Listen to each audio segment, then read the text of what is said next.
Os académicos que participaram no debate da Rádio MFM no sábado passado, em que se falou sobre o fenómeno da corrupção em todas as suas dimensões, dizem estar preocupados com o combate à corrupção em Angola. O jornalista Carlos Alberto defende que tem de haver dados concretos, em termos numéricos, para se avaliar como a recuperação de ativos que está a ser realizado no âmbito do combate à corrupção está a reverter-se para a economia. Nós temos de saber isso.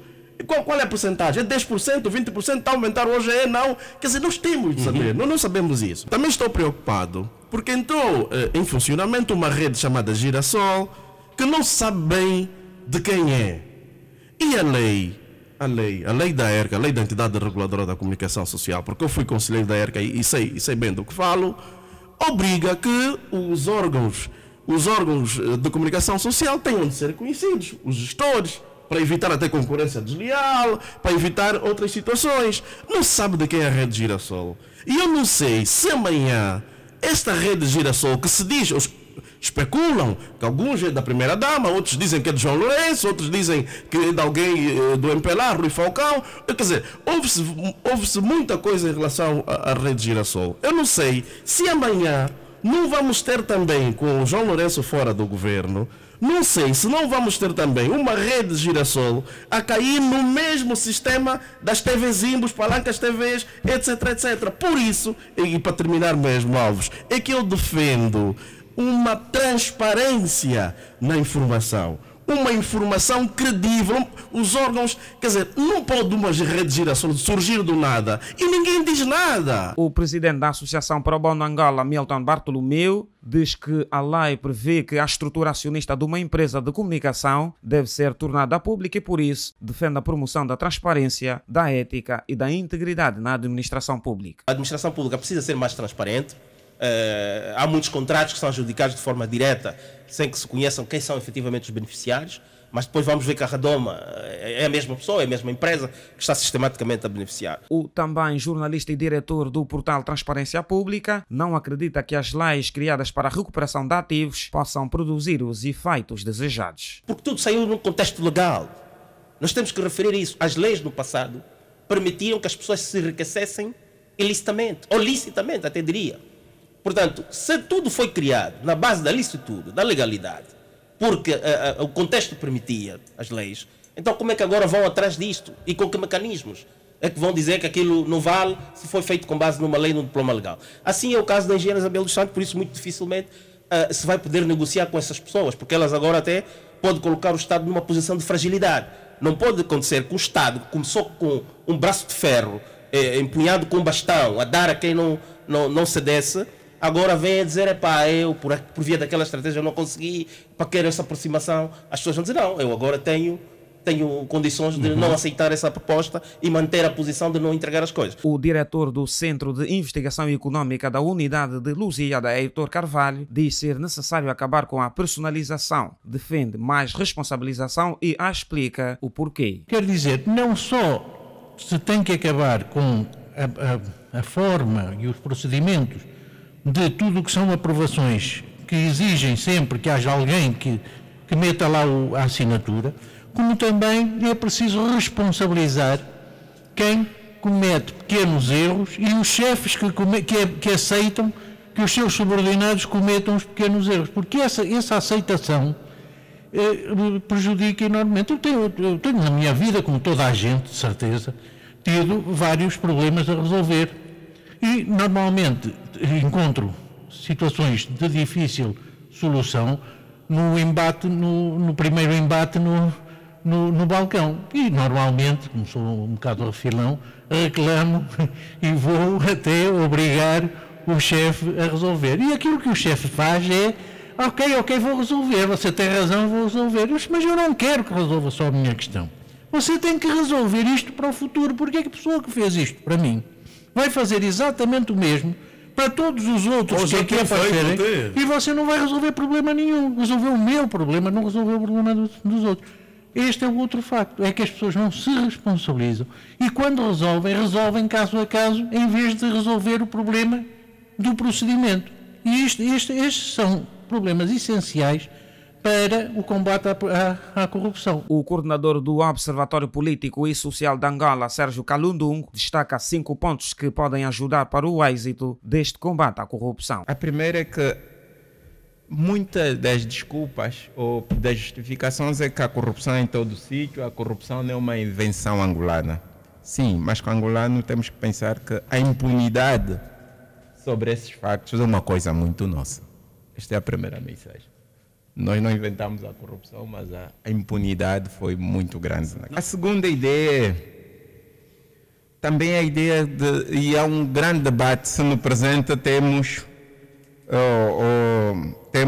no presente mais corrupção do que a que tivemos anteriormente. Eu confesso que é muito difícil aferir, mas algo que eu gostaria de constatar com uma ponta de esperança é que hoje temos mais denúncia, mais indignação, mais espanto, e se calhar alguns têm um pouco mais de vergonha, né? A terceira é em relação ao papel da imprensa. Eu acredito que convinha que as autoridades do país dissessem é preferível ter uma imprensa que faz um ruído estridente, que critica, porque pode contribuir para corrigir a corrupção, do que aquela imprensa que é mais silenciosa, omite os factos. Eu acho que esta também cria um terreno fértil para a corrupção. As duas últimas. Nós vivemos numa sociedade em que durante muito tempo a corrupção era recompensada. E quando isso sim acontece, ser honesto era um autossacrifício que muitos milhões, felizmente, de angolanos se impunham. Mas isso mandava para a sociedade uma mensagem. Nós vimos quantas vezes instituições públicas e publicamente vinham exibir recursos, bens, figuras que nós sabíamos que não era possível ter. Então, eu quero render aqui homenagem àqueles angolanos que estando em posições em que podiam também correr esses riscos. E finalmente, e isto é um pouco...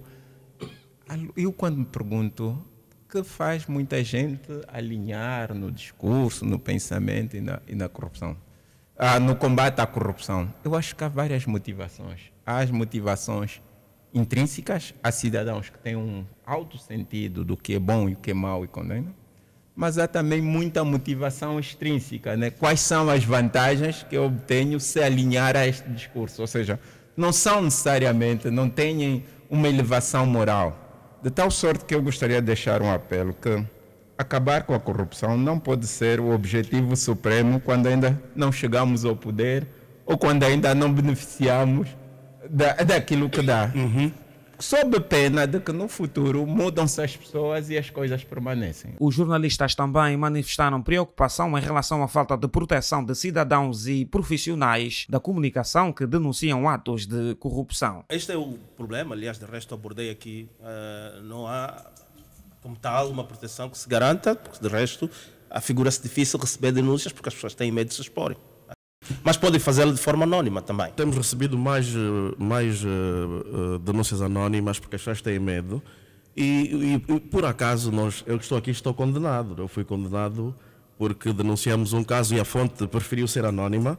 A fonte preferiu ser anónima no caso Montalis, que é de conhecimento público, mas estranhamente a fonte depois se solidarizou comigo.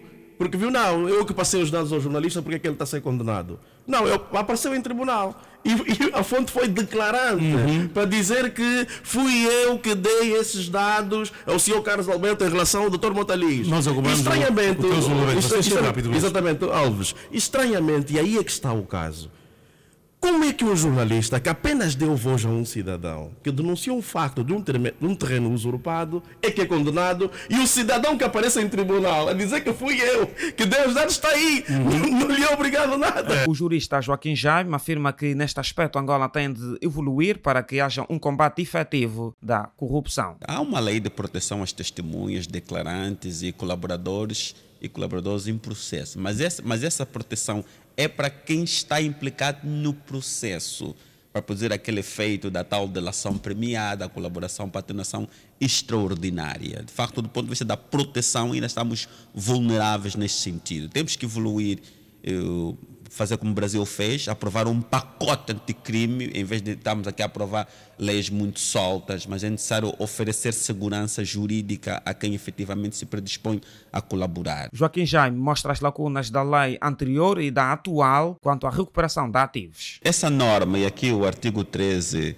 dessa lei que regula o repatriamento coercivo de capitais e perda largada de bens, ela traz vícios de constitucionalidade. Não, mas estamos a falar da lei inicial. Houve a lei do repatriamento de capitais, sim, que vigorou durante 6 meses apenas. 6 meses apenas. Aquela lei também era inconstitucional na perspectiva do espírito da Constituição, porque ninguém deve dizer eu roubei.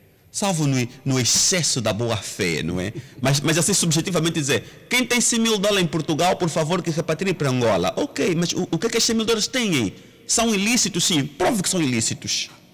Foram transferidos irregularmente, prova que só foram transferidos. Aliás, quem acusa tem o ônus da prova. Exatamente. E tinha que saber aqui o devido processo, primeiro, por enriquecimento ilícito e depois responsabilizar o banco que intermediou uma operação bancária irregular, depois solicitar às autoridades lá em Portugal por via da PGR para esse repatriamento. Por isso é que a lei não funcionou. Depois, a lei que vem substituir esta, deixa eu ver se tem aqui, que é a lei 15/18, depois vem no seu artigo 13, estabeleceu uma série de competências para a Direção Nacional de Recuperação de Ativos, que nos remete à Idade Média, no tempo da justiça inquisitória. Quer dizer, essa direção localiza, apreende, arresta, faz tudo o que quiser sem intervenção do tribunal. Mas agora, deixa-me concluir. Com a entrada em funcionamento do juiz de garantias, é provável que estes processos comecem a ver outro sentido jurídico. O debate durou 3 horas e foi conduzido pelo jornalista Alves Fernandes. Antônio Samuchichi, Portal A Denúncia, em Luanda.